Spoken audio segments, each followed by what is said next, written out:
얼마 전 인천에서 3살 여아가 방치돼 숨졌는데요.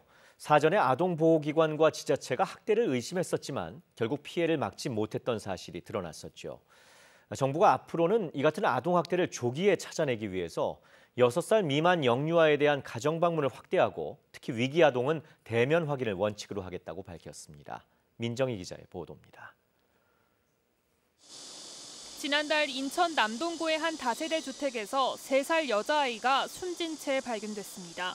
사흘 동안 집에 홀로 방치됐던 것으로 추정됩니다. 이 가정은 자치단체와 아동보호 전문 기관이 100차례 가까이 방문했던 집으로 드러났습니다. 특히 지난해 3월에는 학대까지 의심돼 보호기관의 사례 관리 대상이었지만 아이의 사망을 막진 못했습니다.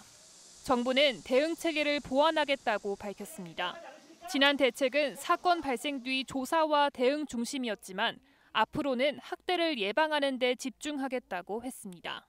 최근 중대 사건의 심층 분석을 통해 신고 후에 초동 대응뿐만이 아니라 신고 전이라도 위기를 포착하여 신속히 개입하고 이를 위해 의사표현이 어려운 영유아에 대한 학대를 막는 데 주력할 계획입니다. 2살 미만 영유아를 대상으로 간호사 등 전문 인력이 가정을 직접 방문해 아동의 건강 상태를 살피고 6살 미만 영유아 중 건강검진이나 예방접종을 하지 않은 아동에 대해서는 가정방문 조사를 강화하기로 했습니다. 특히 코로나19 상황이라도 위기 아동 확인은 대면 점검을 원칙으로 하겠다고 밝혔습니다. 전문가들은 강화된 대책이 자리 잡기 위해선 사회 인식도 바뀌어야 한다고 지적합니다.